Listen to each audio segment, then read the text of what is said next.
So Robbie, looking ahead to the weekend, Blyth Spartans at the Leasing.com Stadium. How are we feeling about Saturday's clash? Yeah, we just trained. The lads train with such an intensity, a competitive spirit about them.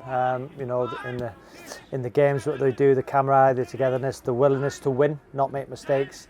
And then we go into Bandy and John's patterns of play where it's always serious, but that's where we get the detail out. So we're ready. We know it's going to be a tough game. And I've stressed to the players, these are the games which can win you titles. Our record against the teams in the bottom half this season has been good. I think we've played 6 teams in the bottom half. 5 of the teams we've only won by 1 goal margin. These are the tighter games. The games at the top take care of themselves. So it's imperative that they're switched on, they're ready, because Blyth Spartans are going to come here. They're going to, I spoke to the manager in the week. I love his passion, I love his energy, and he's going to have a team here coming, ready to show everybody what they can do.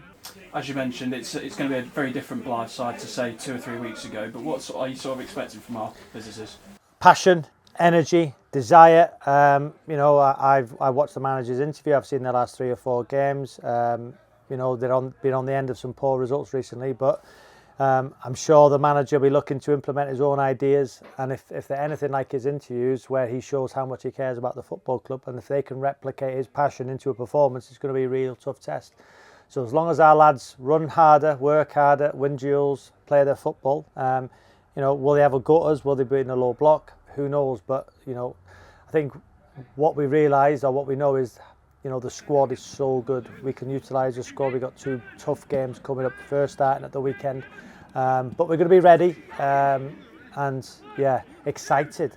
I'm really looking forward to watching our team play. It's supposed to be a little bit cold on Saturday, but it's going to warm up.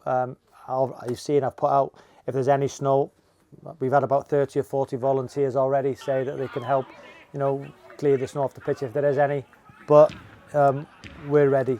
We need to play the games. We don't want to have games in hand. We want to put the points on the board and start on Saturday. It's a game I feel we can win if we do everything right, but we know it's going to be a tough test. And finally, looking ahead with the squad, obviously there was a couple of injury concerns going into Mickle on Tuesday night, which obviously didn't go ahead. How is the squad and what are we looking at in terms? Yeah, we had 1 or 2 issues. Young James has had a scan. He's perfectly fine. Blackburn have been brilliant with us. We're looking to keep James for longer as well, which is great. He's enjoyed his football. He's learning. He's got a great future in the game, and it's a credit to us that he's come into an environment where the lads have brought him into the dressing room. They've helped him. He's a young lad and he's loved every minute so far. So we're looking to extend that. Duff's had a nasty one on his knee, but he's tough. And Duff's never stays down. So when he was down, there was a concern, but he's trained this morning fine. So as it stands now, going into Blyth, we've only got Elliot Whitehouse, who's been on the pitch, kicked the ball for the first time. He's probably a week or so off. Going for the remainder of the season, everybody's in contention for a starting place. Brandon Lee's now fully up to speed, so the squad's looking healthy. Of course, we'll pick up injuries and suspension from now to the end, but that's why it's important that the squad is utilised, in the coming weeks over the Christmas period. But we're ready. We're looking forward to it, and believe me, myself, John, Bandy, all our staff, there's no stone unturned for any opposition, for any training session, because we are ruthless and relentless in our goal to win that league.